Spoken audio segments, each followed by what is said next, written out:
Hello everybody, today I am driving a third generation Mazda MX5. Just in case you weren't aware, the third generation MX5 is often regarded as being the least loved of the lot. People weren't really taken with its new looks or the fact it put on quite a bit of weight versus the previous cars. This is due to a combination of having a nicer interior with things in it like a CD player and also some namby-pamby, wishy-washy nanny state stuff like airbags, ABS, all that kind of jazz.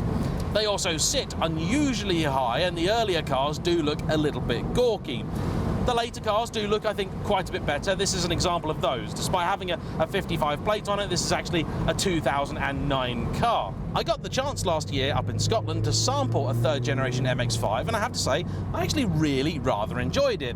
That was a standard car with the folding hardtop. I was then told after the video came out that actually the reason I enjoyed it was because I drove the wrong one. And it was in fact the earlier MX5 third gen, which is the really bad one. I've yet to try one of those, and this car is actually similar in theory to the one I've already experienced. But there are some key changes, and those are what's drawn me to it today.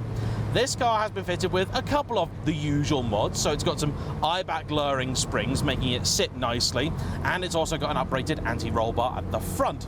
However, the key changes though have been made to the engine because this car has been fitted with the BBR Super 200 kit.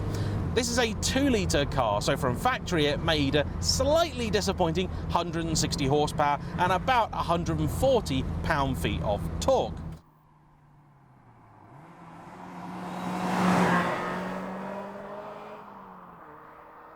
The BBR kit consists of 4 key parts.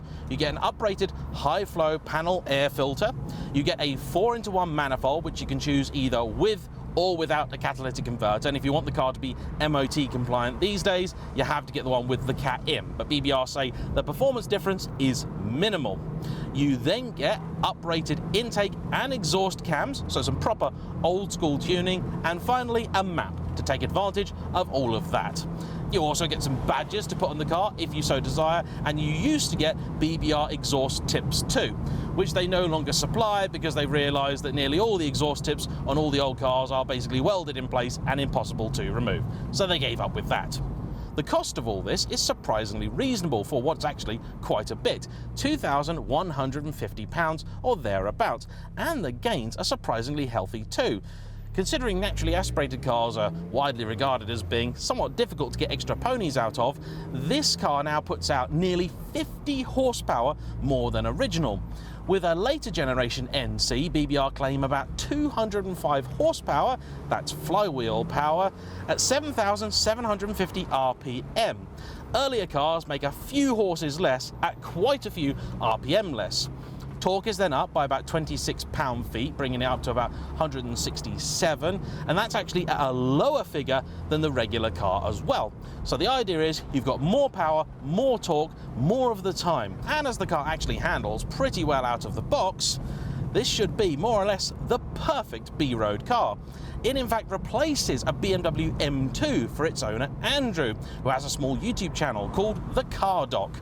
He's not actually a doctor of cars, he's a doctor of people, but his passion is cars and he does a little bit of YouTube on the side which he wants to turn eventually into something of a career. So I know he'd be very grateful if you'd pop over to his channel, give him a bit of a follow and comment on some of his videos. Having recently re-sampled the 4th generation MX5, one of the things that really is surprising me about this car is just how roomy it is. I swear there's more space in here than in the 4th gen.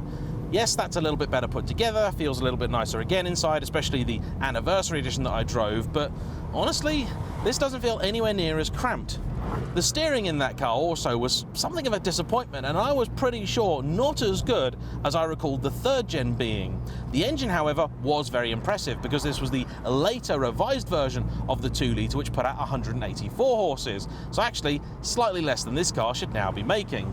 As you can pick up a later NC generation MX5 for about £7,000 to £8,000, less if you're willing to be brave and a bit more if you fancy a nice one, this is quite a tempting proposition, particularly as S2000 prices have now gone through the roof. Yes, those cars officially make a little bit more power again, about 240 for European ones, but in reality they never dyno that high, and they're a little bit heavier too. Plus they're just a very, very different experience. The way that VTEC Honda engine works is just not the same as this Mazda lump. So, in the real world, how does this perform? Let's find out.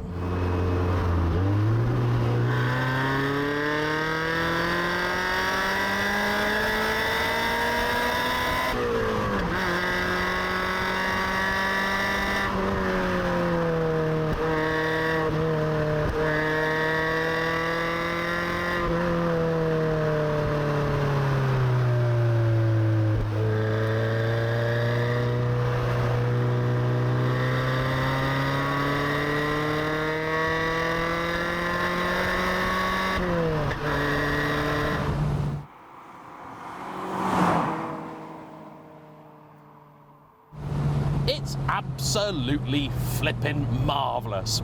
In truth, it wasn't really in any danger of being a genuinely bad car. You'd actually have to go out of your way to turn one of these into something truly terrible, I think. But all the stuff done to this has really genuinely enhanced it. The engine is fabulous. It pulls fairly well from about 3,500 RPM all the way to just shy of 8. It doesn't have that crazed VTEC surge of the Honda, but that does mean it's actually a lot more usable, and in the real world, I think just as quick, if not quicker, because it's got so much more, so much earlier. It sounds really good too. It has that faint whiff of old school twin cam about it. That exhaust manifold obviously frees up just a little bit of the sound, but the rest of the exhaust here is still standard, so it's not daft loud. You can still take it on track days and still have a lot of fun without upsetting all of the neighbours. The ride is also pretty good, if a little bit bouncy in some places.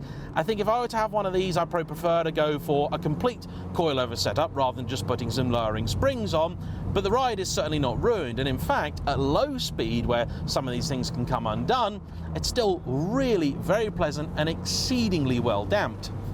Gearbox, absolutely brilliant, 6-speed item, beautiful throw, really nice to use. It's every bit as good as the one in the Honda. I do recall with the RX-8, I think it's actually the same gearbox as in the Honda. I'm not sure about this though, so if somebody could tell me, I would love to know.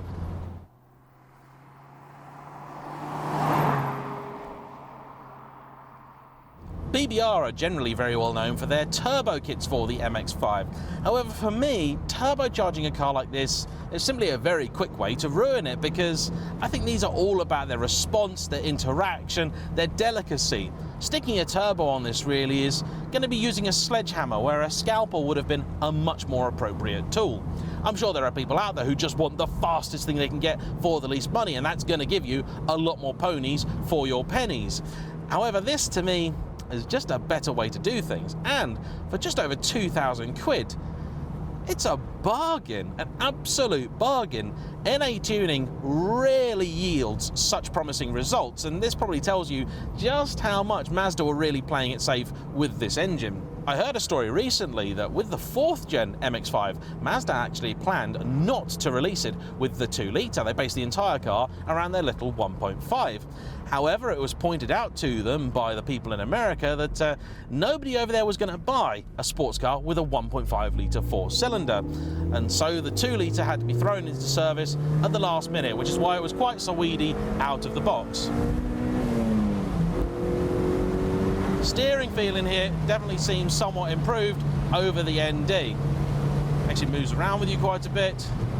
It's just got a real old school sports car feel, this. I do adore it. Yeah, you can carry decent speed in this thing, but more importantly, the speed you're carrying, you can really enjoy. With a lot of other cars, particularly coupes, you carry another 20-30 miles an hour until you feel like you're going that quick, because you don't have the sensation of the wind in your hair and everything else. It's one of the reasons I really do love convertibles. You have more fun at a lower speed, and that surely is better, isn't it? I mean, what's the point in going faster if it doesn't feel like you're going faster? Now, what's the turning circle like? Let's test it out. Not my usual 3-point turn hill start torture test, but it's a good test anyway. Oh, yeah, decent. Very decent, yeah. For those interested or haven't seen the previous review, the quality of materials on the interior aren't brilliant, but it does feel very well put together. The only creak from where this seat is put a bit far back, so it's touching the rear. There's a fair amount of storage in here. Boot space, I'd say, is broadly similar to the S2000. I think that's maybe a touch better, but honestly, there's not much between it.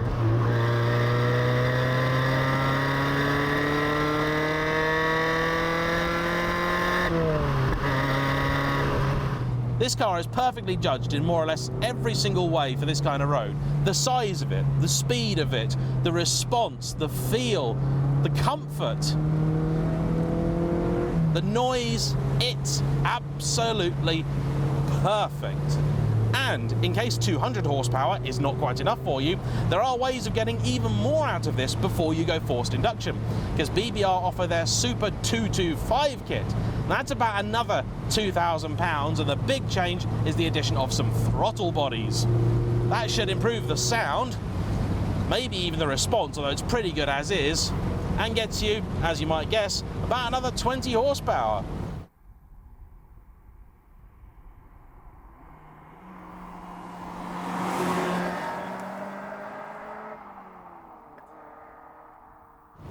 That is a kit that if you really did want to have yourself an S2000 without having an S2000, I'd say is worth pursuing, because I'm putting ITBs on my Honda, and in all fairness, if you wanted to do the same thing to an S2000, yeah, you'll have a bit more power at the end of it. Probably not a car that's really that much quicker, but you'd be looking at a bill for the best part of 20,000 quid if you started with a reasonably nice car.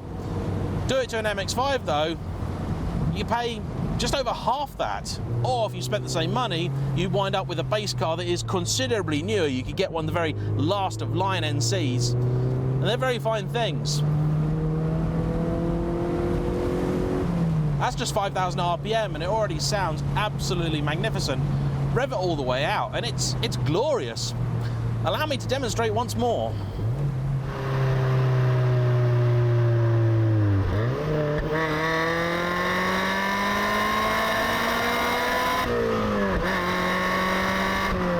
Weird, but very enjoyable, taking a car right into the red line.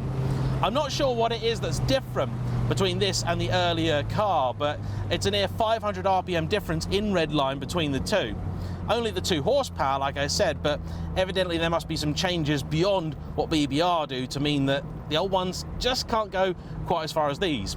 For track use in particular, I think the higher red line's probably going to be really helpful, because it means you maybe can hold onto that gear for just a little bit longer, and that can often have some pretty profound impact on your lap times. All in then, as far as I'm concerned, if you've got an MX5 already, or if you're looking to purchase one, the BBR Super 200 kit seems like a bit of a no-brainer. This really is the engine that the car always deserved. It feels genuinely special.